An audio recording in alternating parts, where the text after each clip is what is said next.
Democrat candidate Alexandria Ocasio-Cortez, in the hours after Brett Kavanaugh was confirmed to the Supreme Court, tweeted support for abolishing the Electoral College to prevent more Kavanaughs. Ocasio-Cortez tweeting, quote, "It is well past time we eliminate the Electoral College, a shadow of slavery's power on America today that undermines our nation as a democratic republic." So why does the Electoral College matter? Join us right now, Dinesh D'Souza, conservative filmmaker and author of Death of a Nation, also a major motion picture available for pre-ordering right now. Dinesh, good morning to you. Good morning. When you read her tweet, what did you think she was talking about?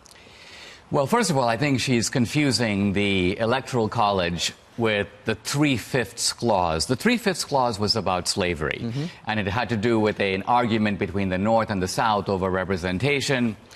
Ironically, the North, which was the anti-slavery side, wanted blacks to count for zero because they wanted to reduce the representative power of the slave states. The South wanted blacks to count for a full person.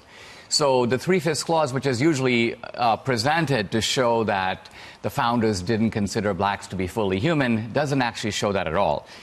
Now, the Electoral College is a different matter. The Electoral College emerges out of this contest between the large states and the small states. Not an antiquated issue. We have that now. We have large states, we have small states.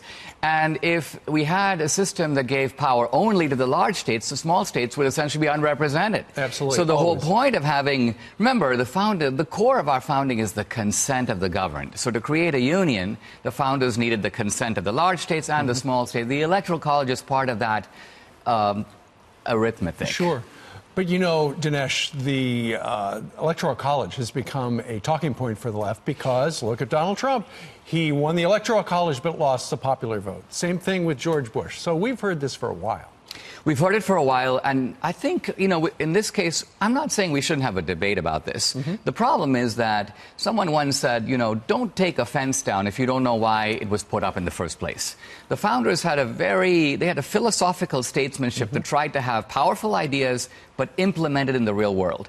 And the problem is today we don't understand. Our schools don't do a good job teaching the principles of the founding, so you can't have an intelligent debate about the founding, so you have this kind of fanaticism. So you're blaming her education? I'm blaming her professors, and I'm blaming her. All right. Dinesh D'Souza joining us live. Thank you, sir. My pleasure. For the history lesson.